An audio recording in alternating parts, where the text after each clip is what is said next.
Hey everybody, this is Heather McIntosh with the MJCCLD, and this week I'm going to be doing several videos related to virtual interviews. So as you know, over the past several years, virtual interviews are becoming more and more popular, and obviously, considering today's times, they're going to continue to be popular. So the next interview that you have lined up will likely be a virtual interview. So because of that, the CCLD wants to make sure that you're as prepared as possible so that your next virtual interview will go seamlessly. So what I'm going to talk to you about today relates to how you should prepare for virtual interviews in some ways the exact same as you should in-person interviews. And you should prepare the exact same way in a few different ways. First, dress. So I've actually been on panels of virtual interviews before, and I think sometimes candidates might think, well, they're only going to see a little bit part of me. I don't necessarily have to dress up nicely like I would for an in-person interview, but that's not the case. So I've been on panels before where we've interviewed candidates who were obviously wearing t-shirts. They seemed like they weren't taking it quite as seriously because they weren't dressed nice for the part.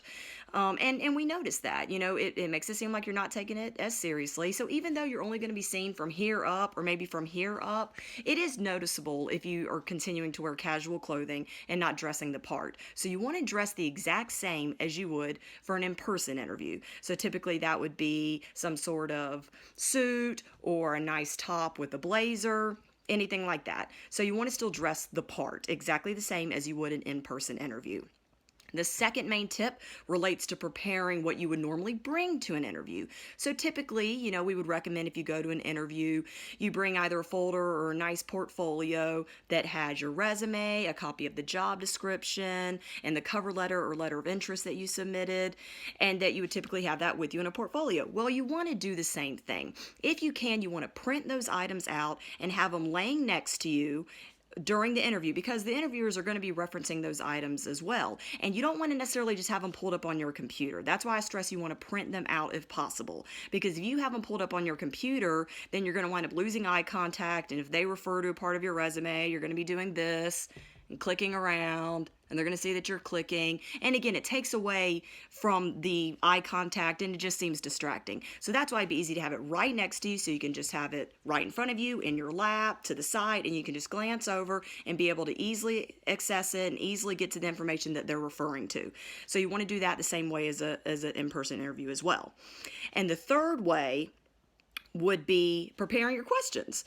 And also not only questions that you would receive, but questions that you would ask. So, one thing that's mostly going to stay the same with an in-person interview and a virtual interview is going to be the questions asked. That's not going to drastically change. So you need to prepare for that the exact same way you would. You're probably going to get questions related to telling them a little about yourself, your strengths, your weaknesses, why you want to work here. Do you have any questions for us? Which tip? You always should. You should always have at least a couple of questions for them. And you want to make sure to also have a notepad and a pen next to you as well, because during the interview, and this happens in in-person interviews as well, you might think of a couple questions you want to ask. So you don't want to try and keep that in your head and try and remember it till the very end of the interview. You want to go ahead and jot it down, take some notes, so you want to have that next to you as well. So again, there's three main ways you're going to prepare the exact same as an in-person interview.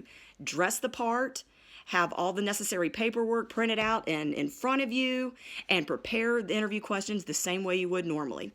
So this is the first of a few different virtual interview tip videos that I'm going to be creating this week, and hopefully you've learned something. And I'll be talking to you later this week about technology, setting the environment, body language, and all that good stuff. So you'll be getting those videos later this week as well. Again, this is Heather McIntosh from MJCCLD. Have a great day.